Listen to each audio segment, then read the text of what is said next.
Welcome to What Are You Into? A new video series by AIGA Asheville. So excited to be here. My name is Sarah, and today we are going to interview one of our members, Renee Hartwick, and talk about one of her passions outside of work. And so I'm really excited to learn more about what you're doing with birth photography, Renee, and I'd like for you to share with everybody just real quick, what is your job? What are you doing on a regular day-to-day basis? Well, I am the founder of Heart and Soul Company, which is a Squarespace web design company. So I design Squarespace websites for small businesses using a 2-week sort of process. So I work one-on-one with them, and then we get their website built and launched in 2 weeks. And that's that. And then I give Squarespace lessons as well. Lots of Squarespace. That's awesome. So again, for those of you who haven't seen our video series before, what we're going to be talking about is what our passions are outside of the design world. What are the things that get us really excited? What are we really into? So this topic, Renee, I thought was super interesting because even though I know you're a great designer, I had no idea that you were moving into working on birth photography.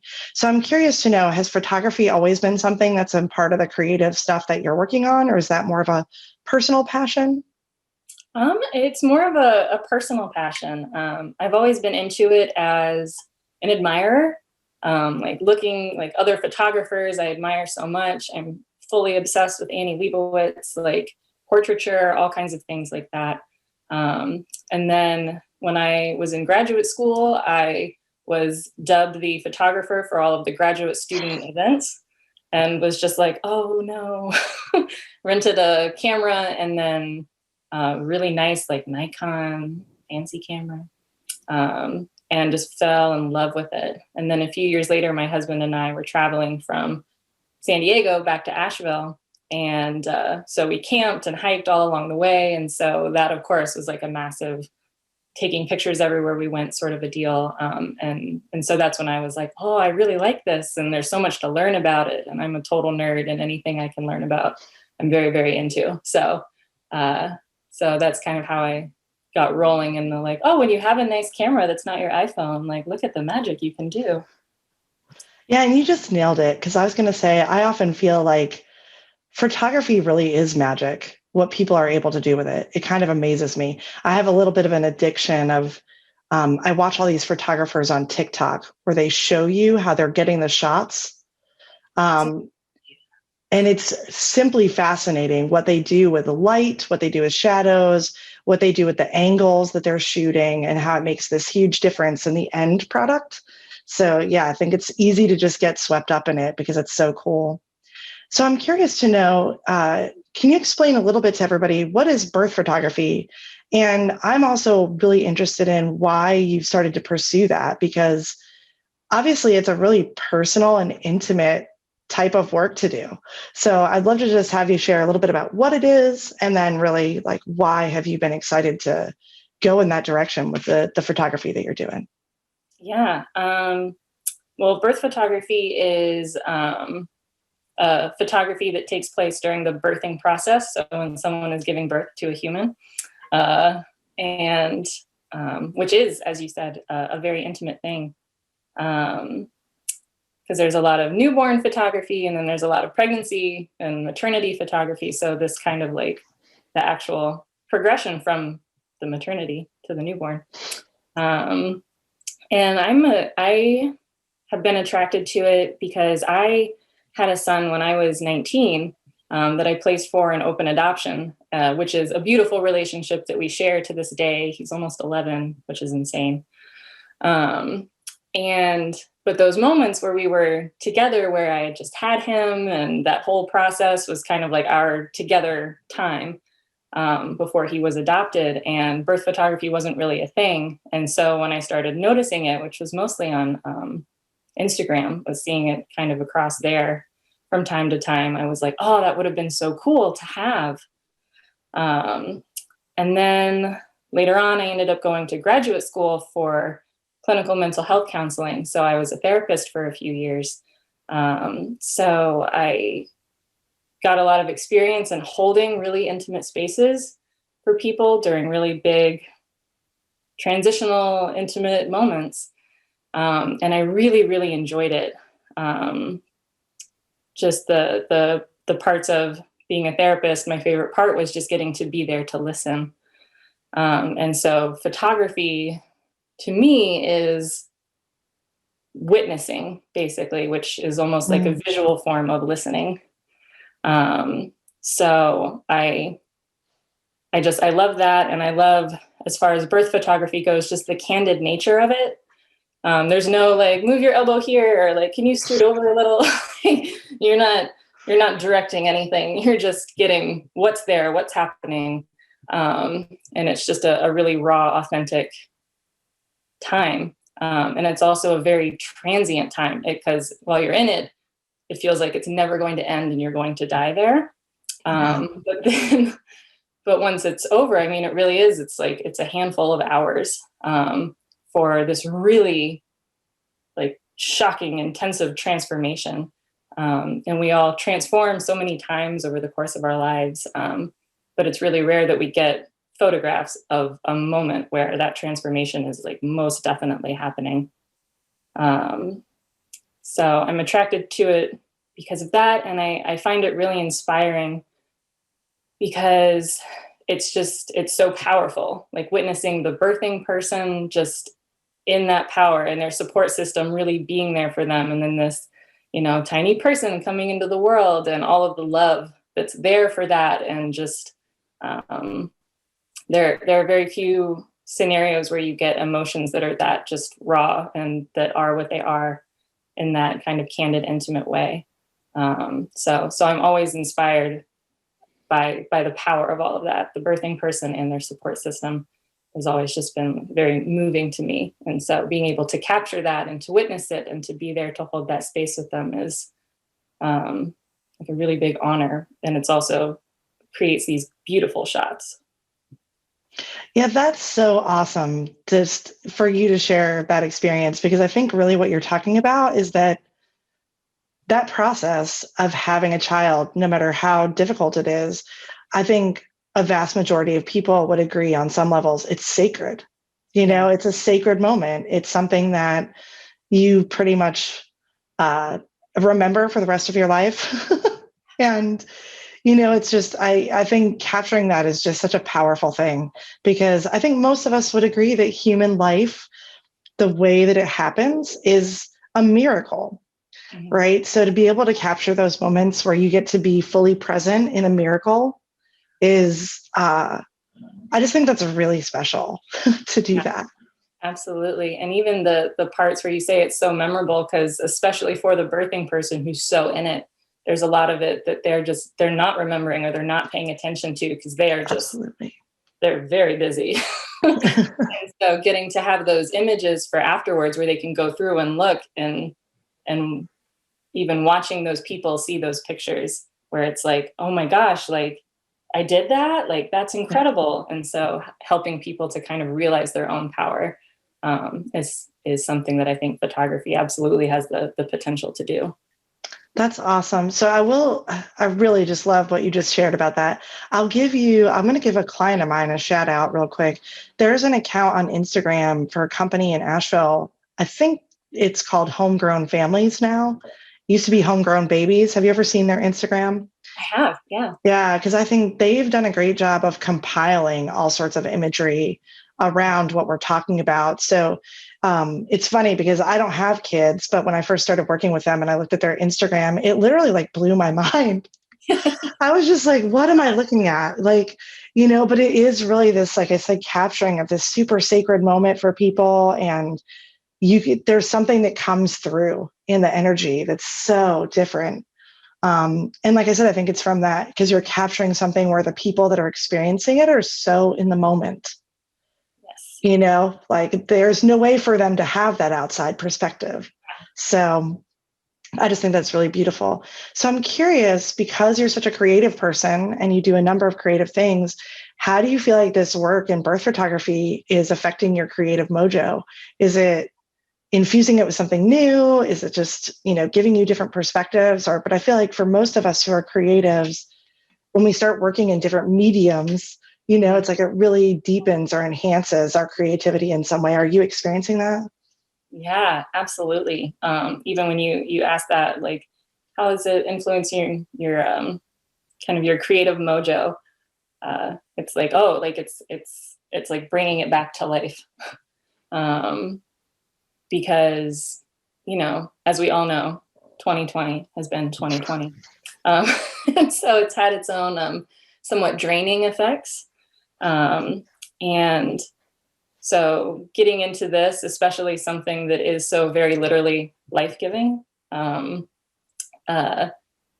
really just kind of like brought a spark back to like, oh, that's right. Like I love learning new things, and I love like watching YouTube videos on how to, fiddle with this, with the exposure, or, sitting around and reading about what an f-stop is for like an hour and a half, which sounds horribly dull, but I'm just like, oh my gosh, this is so cool. And now after we in this call, I'll be going onto TikTok and being like photographers and behind the scenes. And so it just kind of reignited my love for like, oh yeah, like I can learn, like I'm learning about Squarespace all the time, and it's webinars or reading articles or trial and error or playing around, which is always fun. And so, but like you said, kind of coming at it from a different angle really just kind of deepened that love for being creative, and also that reminder that even if you are professionally creative, there's other ways to tap into that feel different, and it's really doing good things for my creative mojo, and that it's combining like two of my loves, like that creative eye, and like, how do I get this shot, and what is this going to look like, and figuring out all of the editing tools, and kind of bringing back that element in from my therapy days, like really being able to be there with people and really hold that sacred space and have that one-on-one, and really just be there for such an intimate moment. Like it's very humbling, and just kind of bringing that energy back in. So it's doing all kinds of wonders for the creative mojo. I really appreciate what you said about 2020 too, because I think this year, one of the ways that I've tried to combat just like all the heavy energy of what's been going on is really to remember that there's still opportunities for new things to happen. Mm-hmm. While a lot of other stuff is falling away, or there's a lot of challenges about doing things the way that you planned, and there's all these things where you're kind of forced to just deal with what's happening, I feel like it must be amazing just to have that reminder through this type of work. Like, life is still happening. New things are still being born. There's still these beautiful, pure energies coming into the world that, are bringing change and light and freshness to what's happening. So I just feel like that perspective, again, it's got to be great to just remind yourself of like, that stuff the world is still turning, Oh man, and it's a nice reminder. It's been very easy to forget this year. So yeah, that's a really great point, that it is very much that, like getting to witness moments like that where you're like, oh, like people are still in love and having babies and life is going on, and that's cool. I forgot that.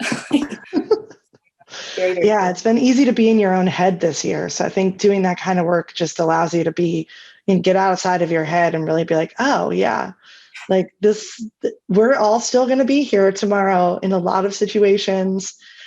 There's still going to be a lot of loss and a lot of struggle, but those of us who are still here, we have to keep looking forward. And I think those type of real life experiences are the things that really remind us that we have to do that. So I'm curious because, obviously, as you've described, you've had a number of different trajectories in your career. So with this new venture into birth photography, where do you see that going? Is that something that you're going to pursue like in a bigger way over time, or is it more of just like a side passion, or what is kind of the vision of that? Or do you even know? Yeah. I it's definitely a passion that I plan to pursue. And pursuing it somewhat slowly. um, Partially because of like the very real health things. Like, do you want a semi-stranger in the room with you when there's all the health stuff happening?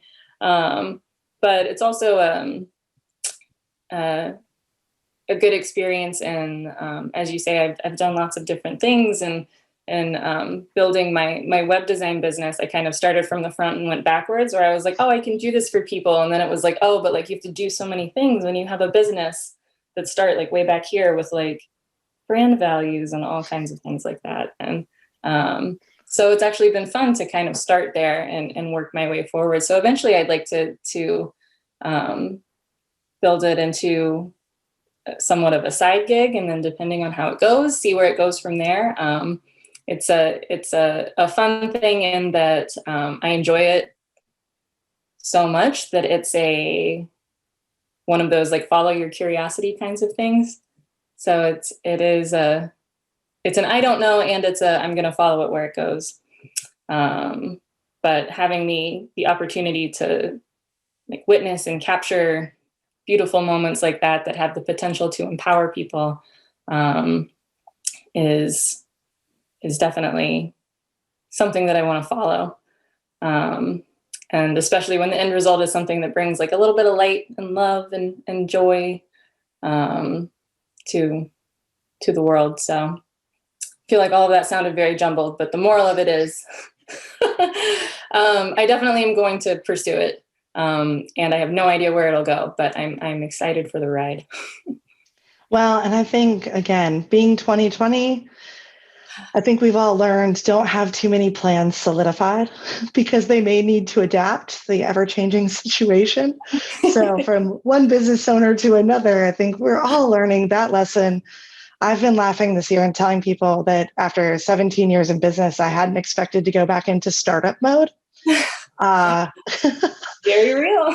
I was like, this year has felt a lot more like startup mode than any of the other years. But at the same time, it's been interesting to realize I'm actually better at startup mode in my 40s than I was in my 20s. So I'm actually better at this navigation of unexpected changes. I'm actually more grounded and solid. So that was like a really beautiful thing to realize this year that, I've learned to go with the flow after changing my career so much and doing all these different things. And, so hopefully that approach is really going to work for all of us going forward, to just be open to what develops and to, follow what we're talking about, which is kind of the miracle and the sacredness of life. I think most of us have felt kind of inspired to, we might use different language around those things, but I think most of us are figuring out we need to follow the things that really have meaning for us, regardless of our job or our responsibilities. It's like, if you haven't been focusing your time and energy on the things that really get you excited, now's a great time to evaluate how to do that. Yeah, absolutely. How to do that. Like you were saying about the creative mojo, that sometimes just doing things outside of it can really just like bring you back to life, and in a variety of ways or in different areas than you anticipate. Awesome. Well, thank you so much for joining us for this video and for sharing some of your thoughts with everybody. I really appreciate it. To everybody watching, thanks so much. Please check out AIGA Asheville on Facebook and Instagram anytime you want to see more of these videos, or you just want to learn more about what our chapter is doing. But we wish everybody a great day and hope that you are having fun and getting inspired by whatever you're into. And Renee, if you don't mind, could you just tell everybody if they want to follow you or find out more about what you're doing, what's the best way for them to do that? Yeah, you can go to my website, which is heartandsoulco.com, HART, Heart and Soul. And you can find me on Instagram at La Dolce Renee. And I would thank you so much for having me. I'm excited to connect with more creatives. Excellent. Well, have a great day, everyone, and thanks so much for joining us.